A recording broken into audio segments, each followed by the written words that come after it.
안녕하세요. 이명기 목사입니다. 오늘은 사무엘하 13장 묵상입니다. 앞에서 우리는 다윗의 범죄의 결과 장차 그의 가문에 재난이 임할 것이라는 하나님의 엄중한 경고가 주어진 사실을 보았습니다. 그러한 재난의 첫 번째는 암논의 다말 강간 사건입니다. 암논은 다윗이 이스라엘 여인 아히노암에게서 난 장남이며 다말은 다윗이 구슬왕 달메의 딸인 마아가에게서 난 딸이었습니다.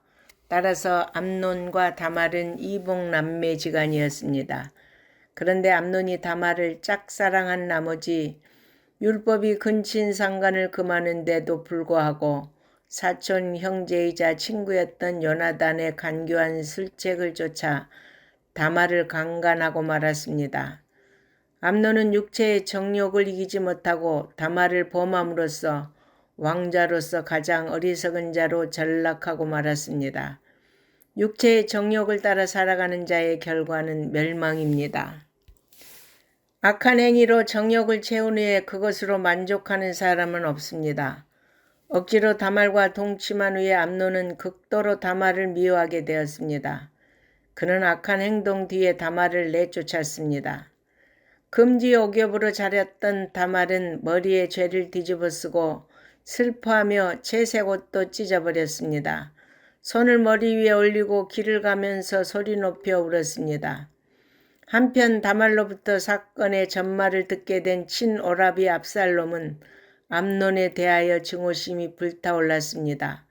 그러나 압살롬은 당장 어떤 조치를 취하진 않았습니다. 그는 오히려 다말을 향하여 저는 내 오라비니 누이야 지금은 잠잠히 있고 이것으로 인하여 근심하지 말라고 하였습니다. 이것은 먼저는 아버지 다윗 왕이 이 일에 대하여 어떻게 처리하는지 지켜보자는 의미로 해석할 수 있고 또 암논에 대한 복수의 방안이 마련될 때까지 기다리라는 의미로 해석할 수 있습니다. 그런데 다윗은 암논의 범죄 사실에 대해 심히 분노하긴 했지만 더 이상 아무런 조치도 취하지 않았습니다. 율법에 의하면 암논의 죄는 사형에 해당하는 죄였습니다. 다윗이 암논을 징계하지 않는 이유는 여러 가지로 생각해 볼 수 있지만 어떤 이유로든 암논을 징계하지 않는 것은 그에게 회개할 기회를 빼앗고 망하게 하는 일이었습니다. 따라서 압살롬은 다윗이 암논에 대하여 아무런 조치도 취하지 않자 2년 뒤에 직접 복수의 칼을 빼어들게 됩니다. 압살롬은 암논의 다말 강간 사건이 발생한 지 2년이 흐른 후에 양털 깎는 것을 빌미로 다윗을 설득하여 암논을 비롯한 왕자들을 초청했습니다.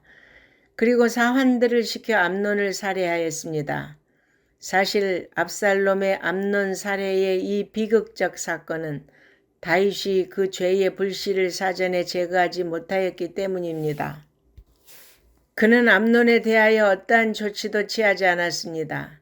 아마도 다윗은 암논이 그의 장자로서 자신의 왕위를 계승할 자라는 생각, 자신의 지난날의 과오에 대한 죄책감, 왕실의 명예를 손상시키지 않으려는 것 등의 복합된 생각으로 암논의 죄를 그대로 덮어두고자 했던 것으로 여겨집니다.